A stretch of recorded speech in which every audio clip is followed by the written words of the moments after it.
Hey all, good evening, good morning, good afternoon, wherever you are when you see this video. This is August 14th, 2025. Thanks for joining me, Dorothea, on Through an Orthodox Christian Lens. I have a lot of things to share with you. I've been digging and researching on certain subject matter. I'm going to share all of my findings with you. And just be prepared, this is going to be a pretty long video. See if you can embark with me on this journey. I hope so. Hope I don't bore you, but it's really important to me, this information. So, we're going to start with this article here that's from the 14th of August, today. So, we're going to give you some of today's news stories, and then we're going to do some history. All right. Violence erupts during nationwide protests in Serbia. Now, you know that's been going on a while. They've been doing protests for a while against the government, and I'll explain that in here. More than 60 supporters of the ruling party and 16 police officers were injured in a standoff in Novi Sad. Okay, so here's a little video from WWIII showing what was going on. Quite intense. Violent clashes have broken out across Serbia between anti-government protesters and ruling party supporters, leaving dozens injured. The Balkan country has been racked by unrest for months. Activists are demanding early parliamentary elections and accountability for the deadly collapse of a railway station canopy late last year. The fiercest standoff took place on Wednesday in the city of Novi Sad, where protesters gathered around the office of the ruling Serbian Progressive Party. The party's supporters and protesters threw flares and other objects at each other, with demonstrators also smashing the building's windows. Serbian President Aleksandar Vučić said that 64 people were injured and at the premises of SNS in Novi Sad alone. He claimed that the protesters approached from the rear with sticks, cannon shots, and attacked, adding that the pro-government activists will not retreat. They opposed the beaters and blockaders, whom he called thugs. The president added that 16 police officers who intervened were also injured, while accusing unnamed foreign powers of orchestrating the unrest. Persons who violated the law will be apprehended. Tonight we have averted a catastrophic scenario planned by someone from abroad. He says that. Someone from abroad. Similar scenes unfolded in the capital city of Belgrade, where riot police deployed tear gas to disperse protesters near a park by the parliament building. Demonstrators were blocked from advancing further toward the SNS offices. Clashes were also reported in these particular cities, with police moving to separate opposing sides in several towns. Can't pronounce them, sorry. Kraljevo, I'll try. Kragujevac, Nis, and Kakek. That's my best to try there, people. The protests were ignited in November after a concrete canopy at the newly renovated railway station in Novi Sad collapsed, killing 16 people with protesters, which were mainly students accusing the government of corruption cover-up. Yes, that's how this all started. So they're having problems with their government, which is not unusual. People have, each country has uprisings and people protesting over things. But let's go deeper into this. Let's find out more about this president. Okay, so this president, the West stabilizer, Russia's friend, China's partner, but Serbia's patience with its leader wears thin. President Aleksandar Vučić, the man who successfully played all sides, is losing at home. So ever since he came to power in 2012, Serbian President Aleksandar Vučić has achieved a chameleon-like character in international affairs, firmly supported by the United States, Russia, the European Union, and China. But despite managing this difficult balancing act to keep all major foreign powers on his side, I guess, I don't know, he's fast losing support at home. Faced with mass student-led anti-corruption protests that have paralyzed Serbia, the 55-year-old favorite autocrat in Europe will have a hard time holding on to his position. So as we said, we talk about the collapse of that railway station. They've been doing that for a while. Now, students, as well as a significant portion of the Serbian population, blame the collapse on what is widely portrayed as endemic corruption in the Balkan nation. Vukic's close allies, however, claim that the West is behind protests, reportedly aiming to overthrow the Serbian leader. The same rhetoric comes from the Kremlin, whose officials have repeatedly stated that the West is attempting to orchestrate a color revolution in Belgrade. This is the same Serbia under Vučić that indirectly supplied Ukraine with $1.3 billion worth of ammunition and signed several international declarations condemning Russia's invasion. Yet Moscow continues backing the Serbian populist president, given that Belgrade never formally joined anti-Russian sanctions. This is why the Kremlin portrays Vučić to the Russian audience as a leader of the European country, allegedly resisting Western pressures. Of course, that seems to be how Russia deals with people. They always seem to give people the benefit of the doubt, and sometimes that's to their detriment, I must say. But let's see that's important right there. He gave those ammunitions to Ukraine.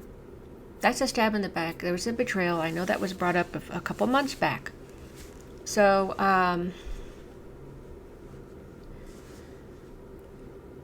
basically, what they say about this president is he's basically another Erdogan.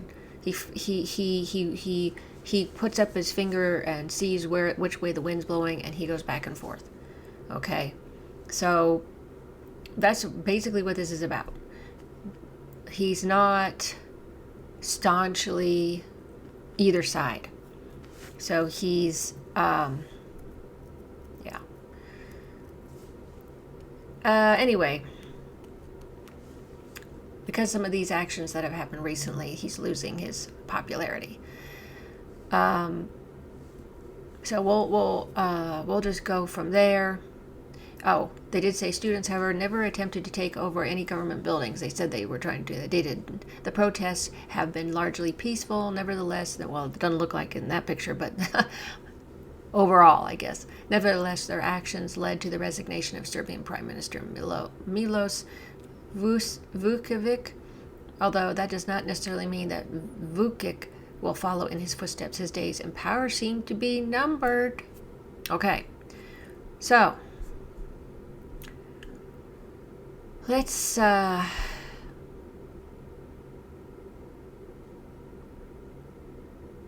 despite being backed by both Russia and the West, Vučić could easily have the same political fate. Still, his reign will be remembered as a unique political phenomenon. Vučić is possibly the only leader who has been supported by policymakers in both Moscow and Washington, while at home he is equally despised by both pro-Russian Serbian nationalists and pro-Western liberals. Interesting. Okay. So we got that information, just so we know what's going on there, what the president and his administration is like.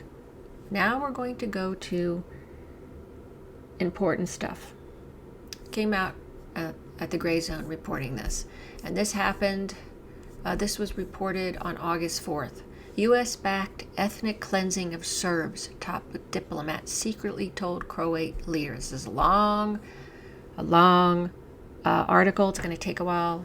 Hopefully, if you're just listening, you can listen. But in any case, I have a couple of articles that are going to be long. I also have some to share, and then I have a video to share, and a couple of video and other things. So it's a big deal here. Okay, we're getting into what has been happening with the West and Serbia. Okay, so the ethnic cleansing of hundreds of thousands of Serbs by a U.S.-backed Croatian leader was premeditated, according to newly uncovered files revealing the operation's planning. After the bloodshed subsided, Richard Holbrooke, a top U.S. diplomat, assured him, "We said publicly that we were concerned, but privately, you knew what we wanted." August 4, 2025 marks, this is why this is probably up here, marks the 30th anniversary of Operation Storm. Little known outside the former Yugoslavia, the military campaign unleashed a genocidal cataclysm that violently expelled Croatia's entire Serb population, dubbed the most efficient ethnic cleansing we've seen in the Balkans by Swedish political Carl Bildt.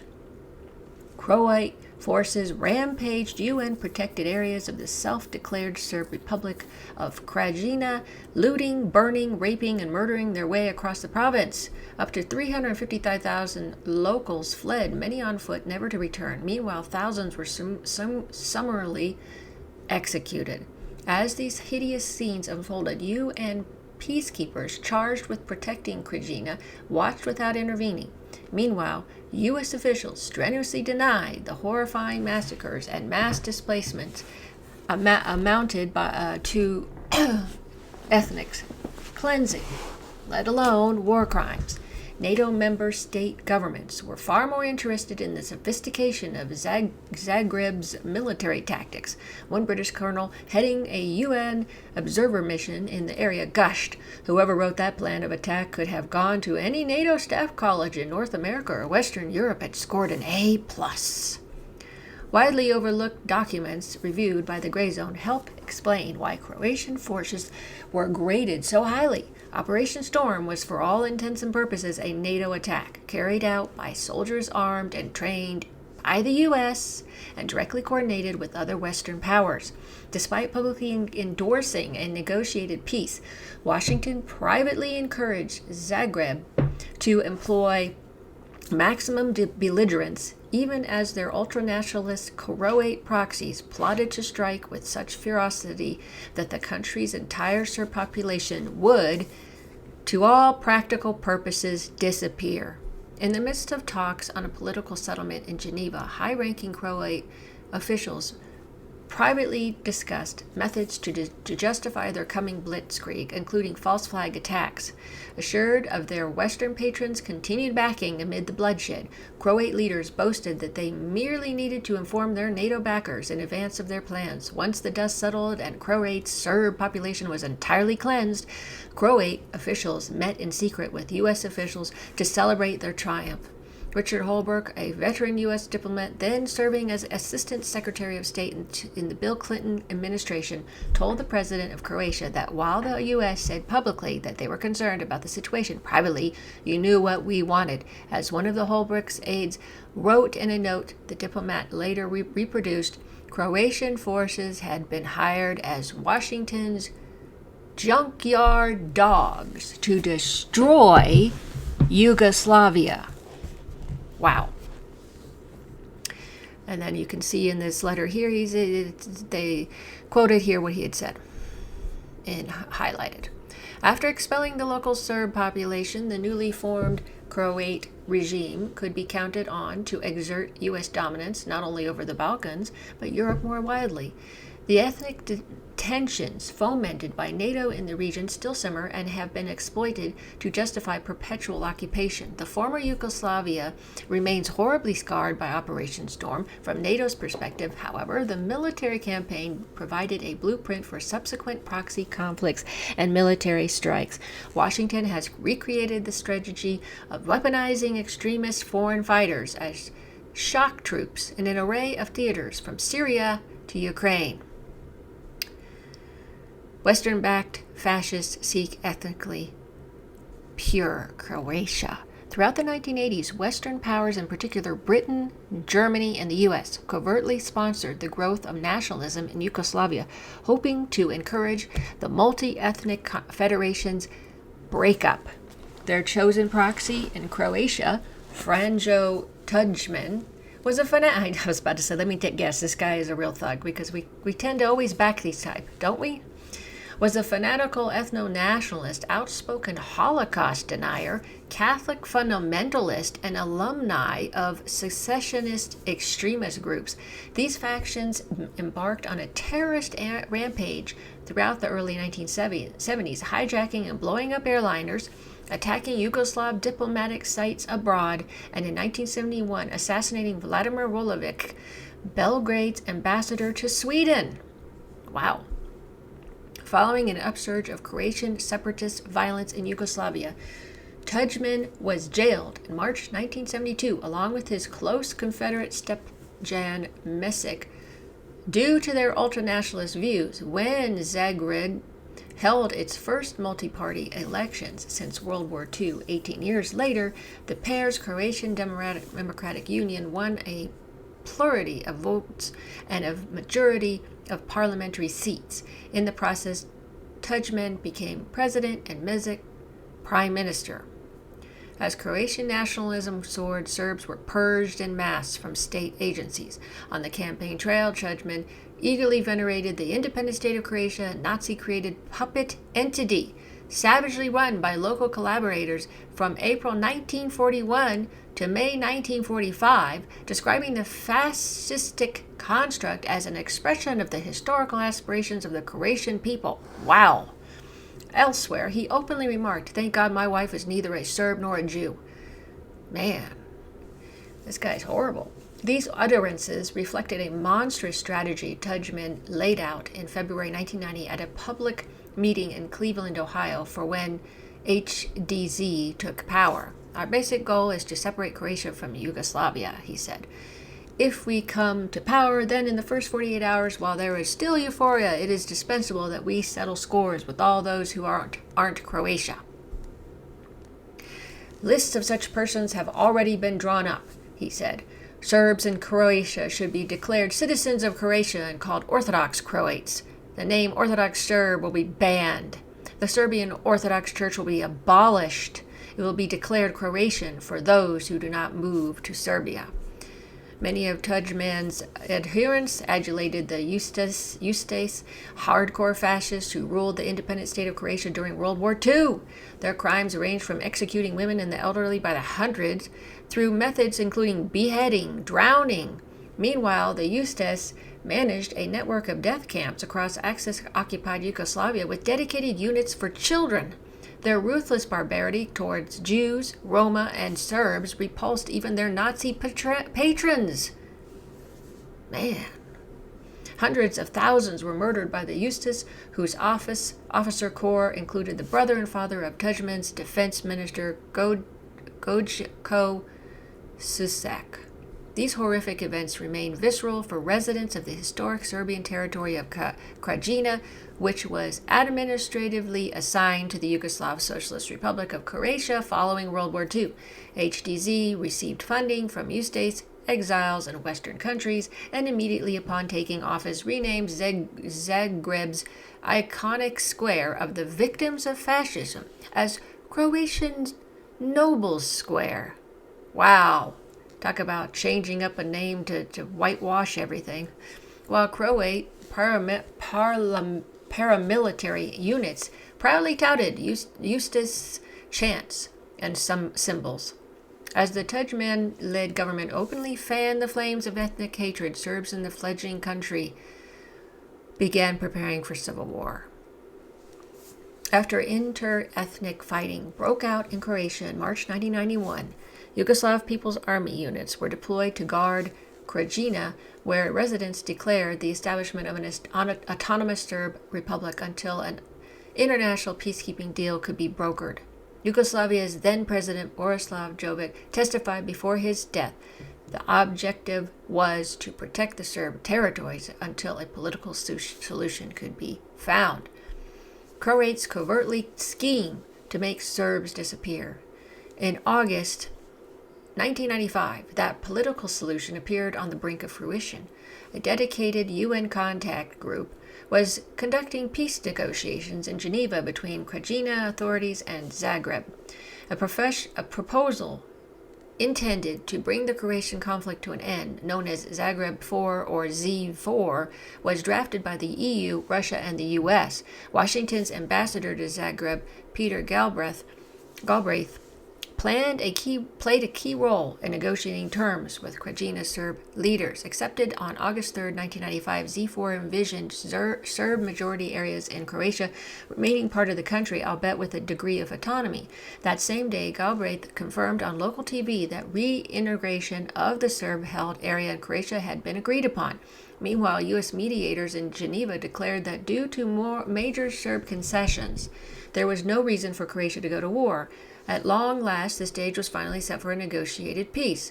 Upbeat Krajina Serb officials announced they'd received assurances from Washington that it would intervene to prevent Croatian military action against Krajina if they complied with Z4's terms. Yet before the day was over, Croatian officials rejected Z4, walking out of negotiations. Operation Storm began the next morning. New documents reviewed by the Gray Zone revealed that Tudjman never had any intention of securing peace at the conference. Gee, what a surprise. Instead, the files show that Croatia's participation in Geneva was a ruse intended to create the illusion Zagreb was seeking a diplomatic settlement, while it secretly crafted plans for completely vanquishing the enemy. The scheme was revealed in the minutes from a July 31st, 1995 meeting between Tudjman and his top military brass at the presidential palace of the Bosnian Islands. During the conversation, Tudjman informed those assembled, "We have to inflict such blows that the Serbs will to all practical purposes disappear." You can see it there highlighted. "I was going to Geneva to hide this and not to talk. I want to hide what we are preparing for the day after, and we can rebut any argument in the world about how we didn't want to talk." Such statements, which constitute clear and unambiguous evidence of genocidal intent, were not limited to the president. The inevitability of ethnic cleansing was admitted by Ante Gotovina, a senior general who returned to Yugoslavia to lead Operation Storm after fleeing in the early 1970s. A decisive and sustained attack on Krajina would mean that afterwards there won't be so many civilians, just those who have to stay, who have no possibility of leaving, he said. The former French Foreign Legion commander, who was once employed as security for France's far-right Jean-Marie Le Pen and worked as a strikebreaker, cracking down on CGT union workers, would later be acquitted for his leading role in Operation Storm by a Western-dominated international tribunal.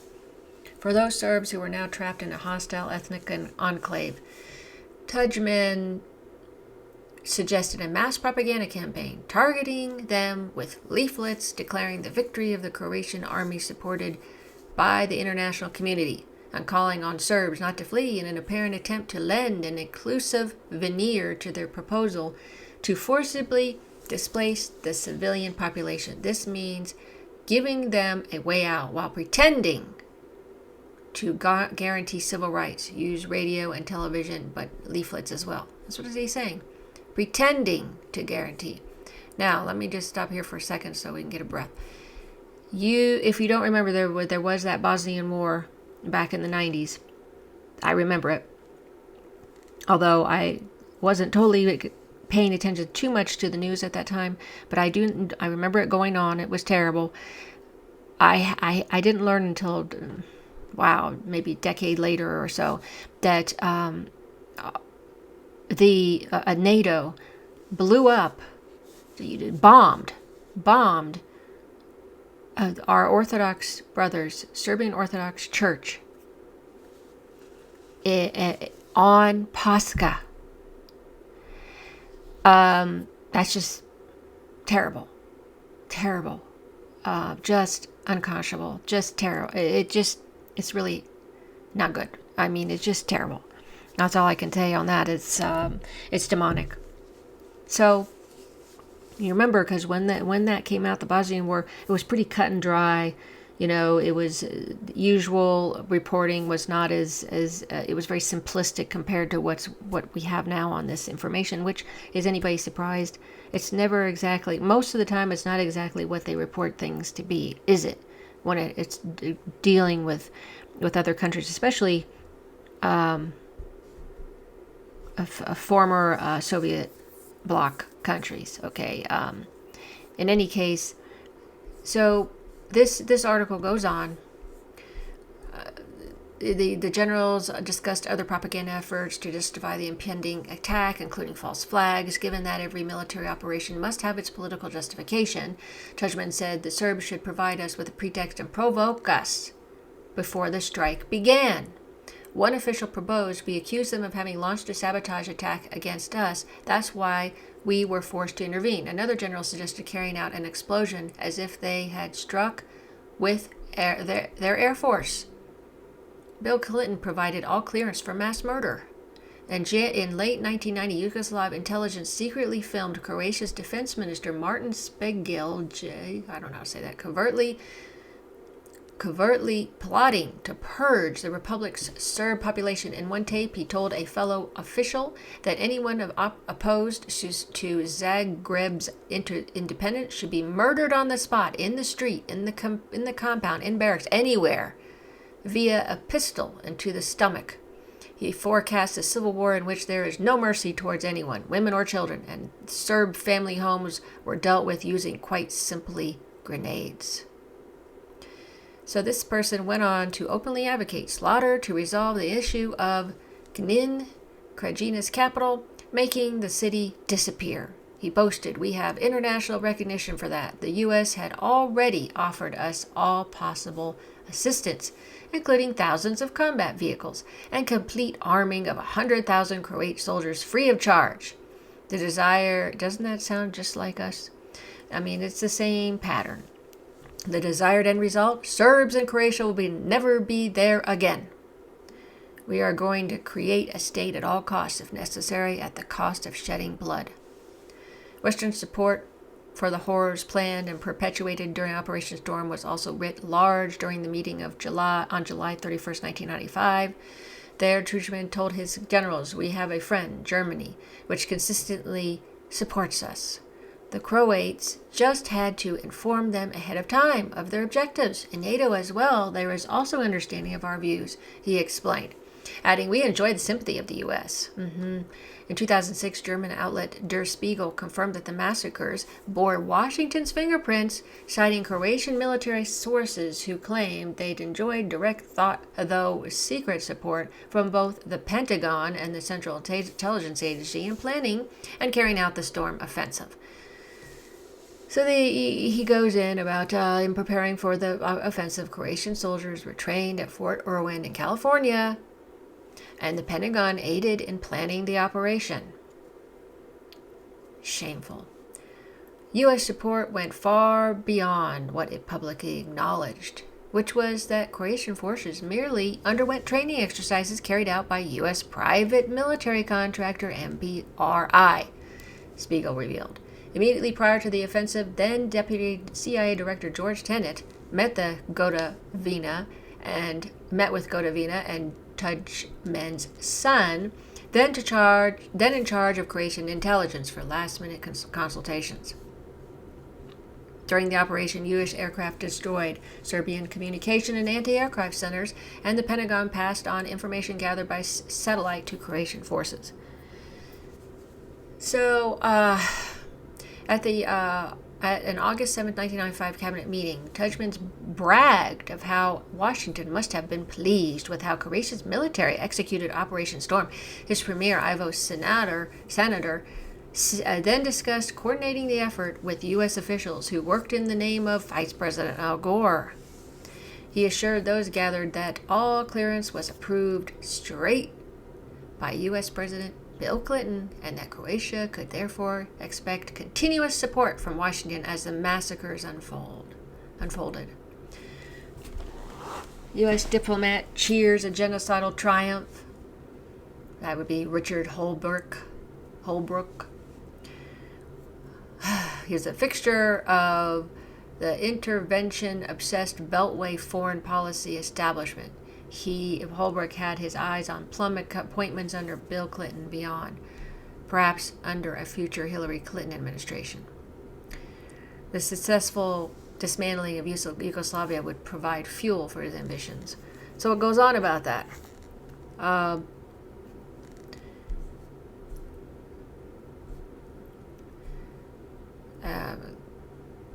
So he dubbed the horrifying blitzkrieg a triumph from a political and military point of view, which left refugees as the only problem.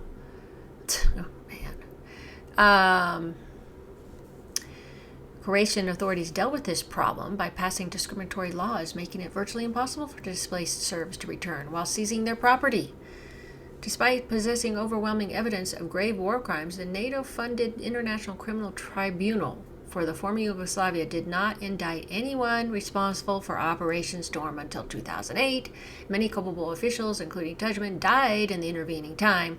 3 surviving military commanders were eventually prosecuted in 2011.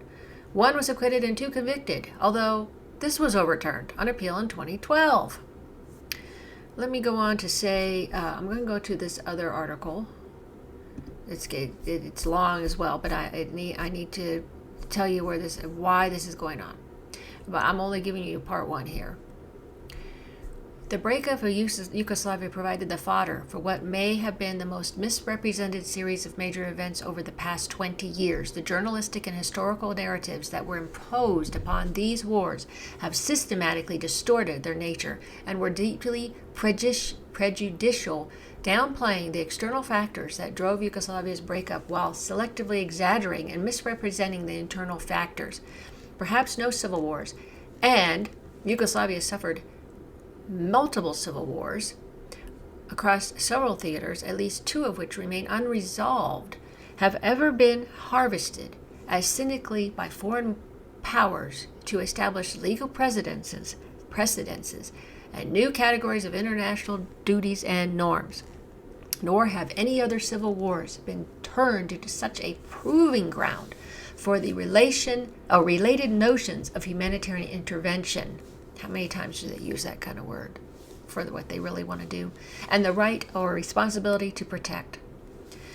Yugoslavia's conflicts were not so much mediated by foreign powers as they were inflamed and exploited by them to advance policy goals. The result was a tsunami of lies and misrepresentations in whose wake the world is still reeling.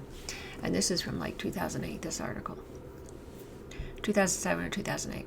So as you can see where this is. So that Bosnia Herzegovina is here, number 1. Croatia is here, number 2.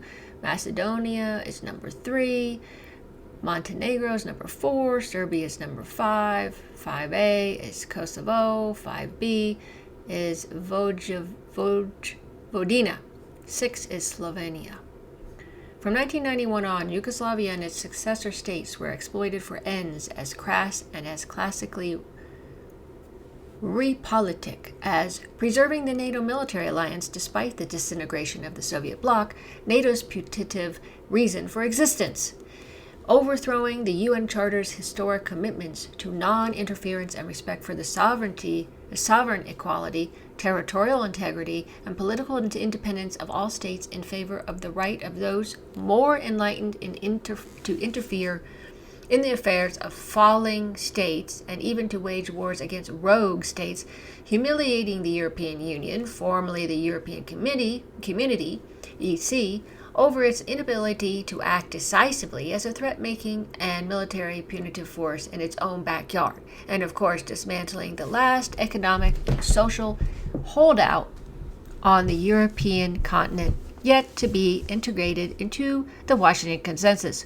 The pursuit of these goals required that certain agents within Yugoslavia be cast in the role of the victims and others as villains, the latter not just belligerents engaged in a civil war, but evil and murderous perpetrators of mass crimes which, in turn, would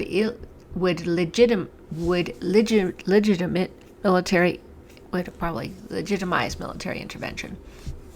At its extreme, in the work of the International Criminal Tribunal for the former Yugoslavia, Yugoslavia has been cast as one gigantic crime scene with the wars in their totality to be explained as a joint criminal enterprise, the alleged purpose of which was the expulsion of non-Serbs from territories the Serbs wanted all to themselves, an utterly risible caricature as we show below, but taken seriously in Western commentary, much as Iraq's weapons of mass destruction were to be taken early in the next decade. Okay, so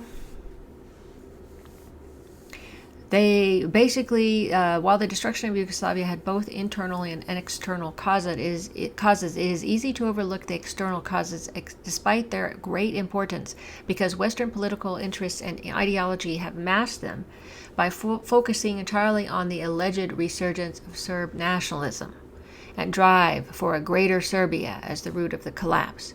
In a widely read book that accompanied their BBC documentary, Laura Silber and Alan Little wrote that under Milosevic's stewardship, the Serbs were the key secessionists, as Milosevic sought the creation of a new enlarged Serbian state, encompassing as much territory of Yugoslavia as possible. His politics of ethnic intolerance, provoking the other nations of Yugoslavia, convincing them that it was impossible to stay in the Yugoslav Federation, and propelling them down the road to independence. Another widely read book, without question, it was Milosevic who had willfully allowed the genie of violent, intolerant nationalism out of the bottle, knowing that the consequences might be dramatic and even bloody. So in other words, they were blaming all of this on Milosevic. Okay?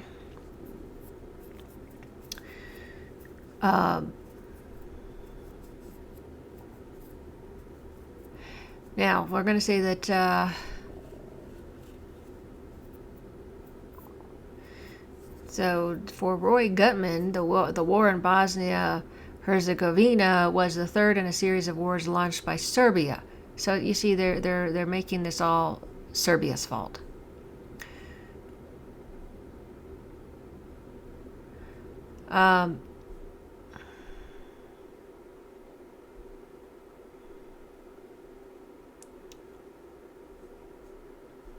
So it's about the greater Serbia thing.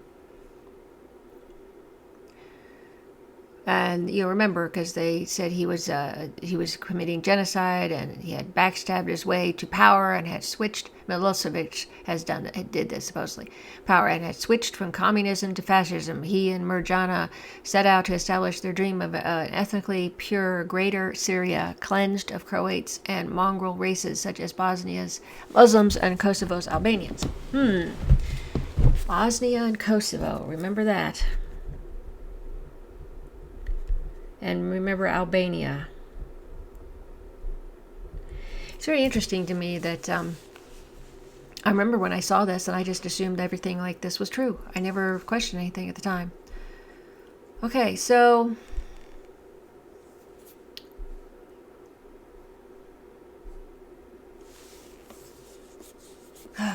it's a lot of stuff here. So this version of history, or ideology under the guise of history, fails at multiple levels. For one, it ignores the economic and financial turbulence within which Yugoslavia's highly indebted, unevenly developed republics and autonomous regions found themselves in the years following Tito's death in 1980, the aptly named Great Reversal, during which the standard of living whose previous growth had muted most regional grievances and legitimized communist rule declined by fully 1/4.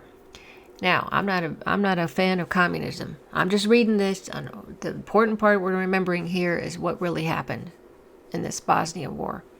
How far NATO was really involved. Okay, so just want to put that in there.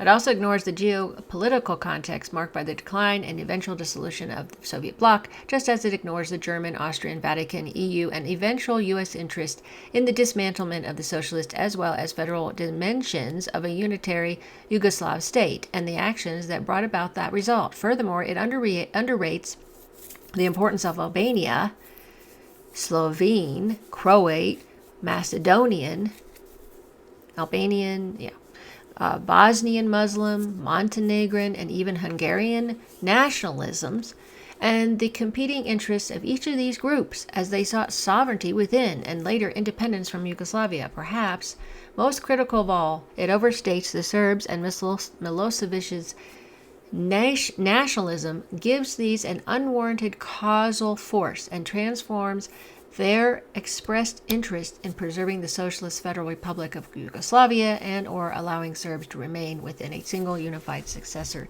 state into wars of aggression whose goal was Greater Serbia, they say. The standard narrative also fails egregiously in claiming the Western intervention's humanitarian purpose and result. In that narrative, those interventions came late but did their work well. We will show, on the contrary, that they came early, encouraged divisions and ethnic wars, and in the end had extremely damaging effects on the freedom, independence, and welfare of the inhabitants, although they served well the ends of Croatian, Bosnian Muslim, and Kosovo Albanian nationalists, as well as those of the United States and NATO. Furthermore, NATO's 1999 bombing war against Yugoslavia, in violation of the UN Charter, built upon precedents set by NATO's late summer 1995 bombing attacks on the Bosnian Serbs. More important, it provided additional precedents which advanced the same law of the jungle lineage under the cover of human rights. Yeah, that sounds familiar. It thus served as a precursor and a model for the subsequent U.S. regime's attacks on Afghanistan and Iraq and the lies that enabled them. Another notable feature of the dismantling of Yugoslavia was the very widespread support for the Western interventions expressed by liberals and leftists. These intellectuals and journalists swallowed and helped propagate the standard narrative with remarkable gullibility, and their work made a major contribution to engineering consent to the ethnic cleansing wars, the NATO bombing attacks, the neo-colonial occupations of Bosnia and Kosovo, and the wars that followed against Afghanistan and Iraq. So it goes on. This is a very long article, but I want you to get the idea that this was not as it was reported. It was a lot more gray, a lot more complicated. There were a lot of elements to this, a lot of aspects. And again, in the middle of all this mess, of course, is NATO and these other countries and what they wanted. And so, anyway, they go on about the fragile state of affairs, and the Yugoslavia no longer enjoyed the geopolitical importance that the United States had given it during the Cold War. Yugoslavia's economy was deeply troubled by the 1980s. Unemployment was dangerously high, and persistent regional inequalities remained the rule. Anyway, so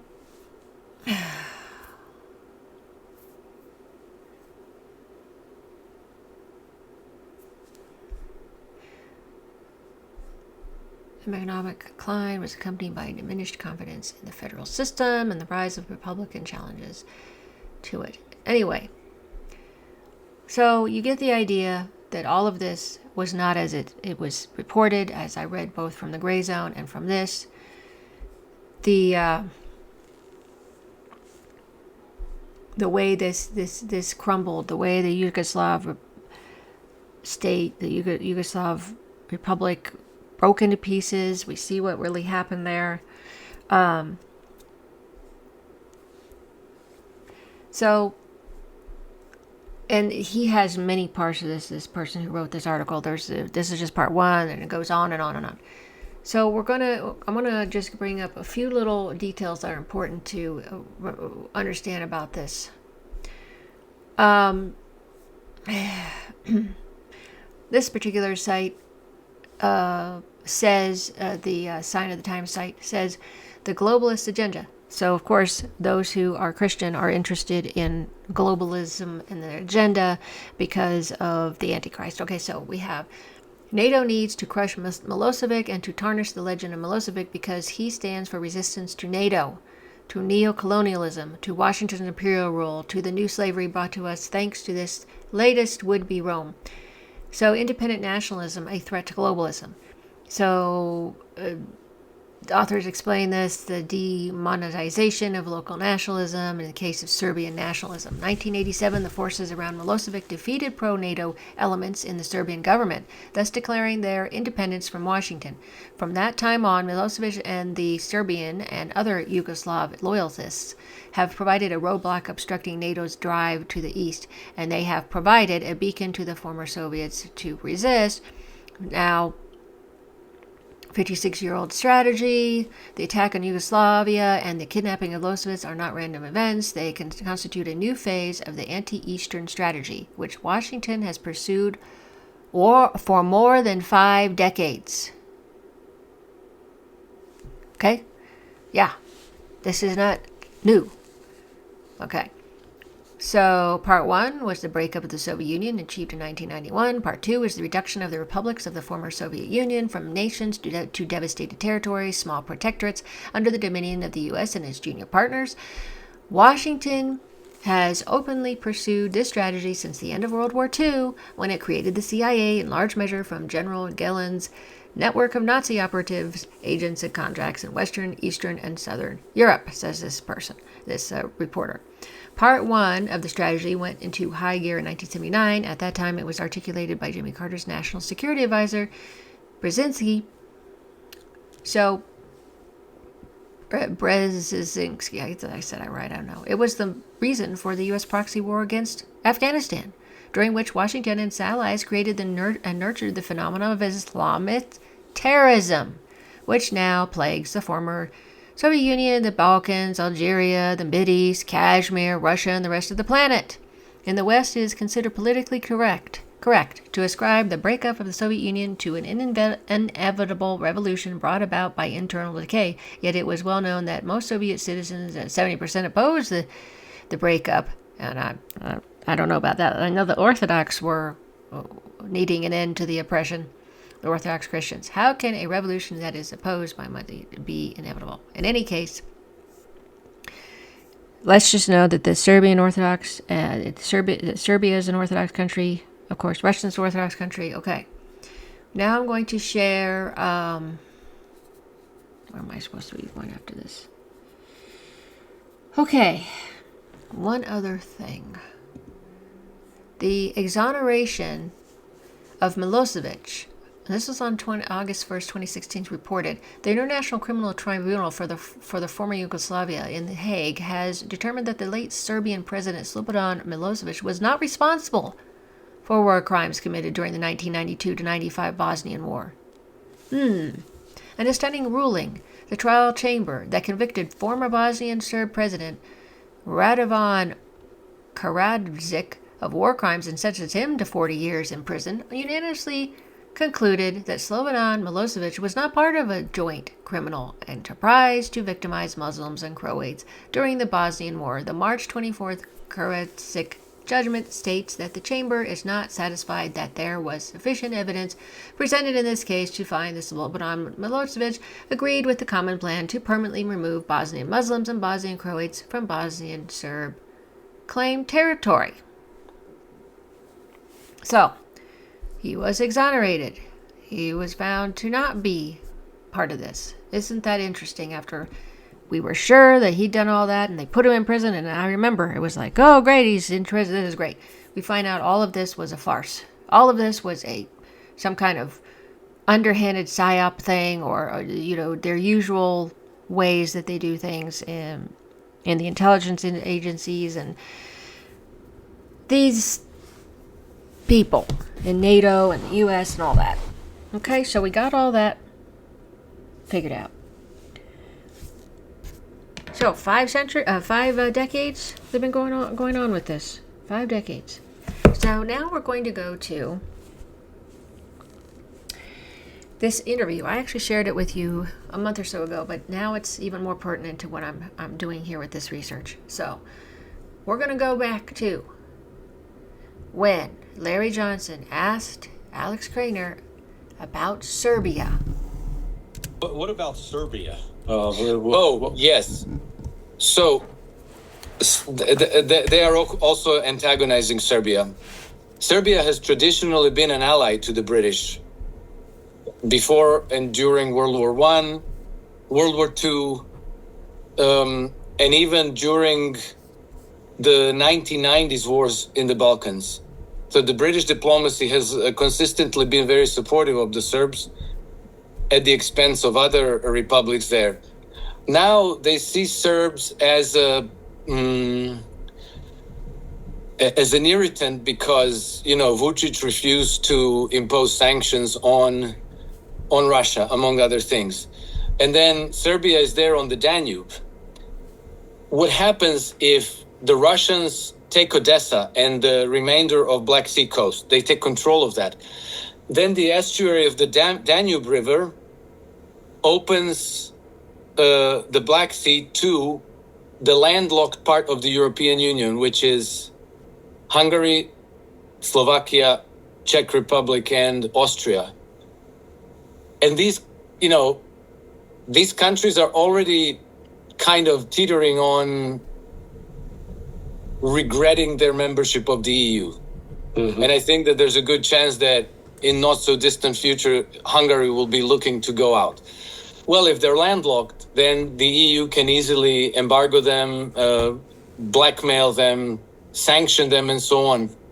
But if they have open estuary to the Black Sea, then they can join the BRICS. They can join the multipolar integrations. They can trade with Russia, Ukraine, Iran, India, China, everybody through the Black Sea. So Serbia has a long stretch of the Danube coast. And so I guess changing the regime in Serbia and bringing somebody more friendly to the West is one of the ways that they can derail multipolar integrations, consolidate power over European Union members, and basically frustrate the BRICS development and Russia's ambitions in the region. And so basically, again, you have the British, who are now widely perceived to be the dominant foreign influence in Sarajevo, in the government of Bosnia and Herzegovina. And they're not just having influence on the government, they're also, you know, because they come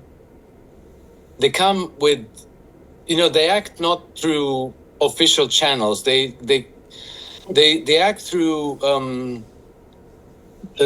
networks of non-government organizations. Right. Through charities, through private contractors. Like And then through also special forces, through secret diplomacy, and through intelligence services. And there's already a very close collaboration with between MI6 and the Secret Service of the government of Bosnia and Herzegovina. Mm-hmm. And in February, Britain concluded military cooperation agreement with the government of Bosnia and Herzegovina, which is completely random unless you understand that their intention is to use the Balkans as the next beachhead against Russia, which is what they pretty much openly declared in an article published by RUSI, the Royal United Services Institute, which is one of the two big government think tanks in the UK. And so they are beginning to antagonize Serbia. And then Bosnia is particularly useful to them because it has three constituent peoples. It has Serbian Orthodox, Serbians who are Christian Orthodox in the east. You have the Bosniaks who are Muslim. And then to the west, you have majority Croatian populations who are Christian Catholics. So, you know, getting some kind of a military escalation going between these two groups is relatively easy. Mm-hmm. It is. All you have to do is you have to orchestrate a massacre where one group goes and massacres a number of completely innocent civilians of the other group. And if that doesn't work, then you orchestrate a retaliatory massacre and you make it a bit bigger. Of these people then massacring a bunch of, and you throw in a couple of rapes and, you know, kill children and so on. They do this, you know, like they do this routinely to detonate wars. And so to prepare the terrain, they've also maneuvered Croatia, Albania, and Bulgaria into signing a military alliance, which is a complete, you know, I talk to people in Croatia and they have no idea what this is all about. Like, we have nothing to do with Albania. We have nothing to do with Bulgaria. Why on earth we would be in any kind of a military alliance? Nobody can discern. Yeah. But what we do have in common is that we surround Serbia. Yep. Yes. Isn't that the case? They surround Serbia, and they're going to use them. Now, let's not forget, does this not sound like a similar pattern, a similar strategy as what they did in Yugoslavia? The NATO, the West, what they did. As he said, they do this all the time. Well, we just saw what happened. I just told you what happened. The real background of what happened with the Bosnian War and the breakup of Yugoslavia. And here it is again. They're going to try this again, according to Alex. Now, it's good to get that discovery, that information out there, so we know what's going on even more so with the Balkans, with Serbia. And why is this important? Because again, this is against the Russian Orthodox and the Serbian Orthodox. It's against, as we see it spiritually, us Orthodox, it's against Christ's body, which is his church, the Orthodox Church. And we've seen this, as we've seen, for decades, and actually the whole history of Christ's body, his church. So I'm going to add one more thing, and I'm going back to Elder Joseph's prophecies of WWIII. We're going to go back to that one section there where it says, "But war will also break out in our neighborhood. Albanians, Croats, Bosnian Muslims, Americans, and a few NATO members against the Orthodox of Russia and Serbia." That's exactly what they did. The same people, the same characters here, the same actors, as it was in the breakup of Yugoslavia and the Bosnian War with Serbia and Croatia and everything else, and Albanians and the Bosnian Muslims, all that. Same thing. Same thing. So, but what do we know? We know that the Russians will have previously invaded. That's going back to what they're doing before the Russia-Turkey war. The Russians will have previously invaded Georgia, Ukraine, Armenia, and Azerbaijan, pushing back the American troops. Yes, because why? They're going to be there because of that corridor, the Zanzor corridor. They will also invade the north, conquering the Scandinavian countries. We talked about that one the other day. But look at this. Then the Russians will invade Poland, the Czech Republic, Slovakia, Romania, and Moldova. The people of the Orthodox states of the Balkans, Serbs and Romanians, not the Bulgarians. Another point that's important, what Alex just said, will rise up and overthrow their corrupt governments, allying themselves with the Russians. So, Russia is going to help. It's going to go and help its Slavic neighbors, and they're going to go and help the Serbs. Okay. And then it's going to, go down to the Arab allies to help Iranians. Okay. So this was all important. That's why I'm sharing it with you. This was a great discovery, a great breaking story, or investigative work, thanks to the Gray Zone and then some other articles basically on what was going on, but was never really in the spotlight. It wasn't considered. Nobody wanted to hear. They wanted to hear the mainstream narrative. They wanted to hear what was officially reported. But then you see these papers came out showing they got the real papers, the letters showing the truth of what really happened. So a lot of that to take into account. I hope you got something out of it. I hope it was informative for you. It was for me.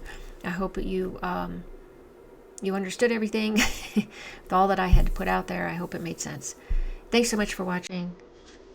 Thanks so much for following my channel. Until next time, I hope you have a blessed day, or evening, or morning.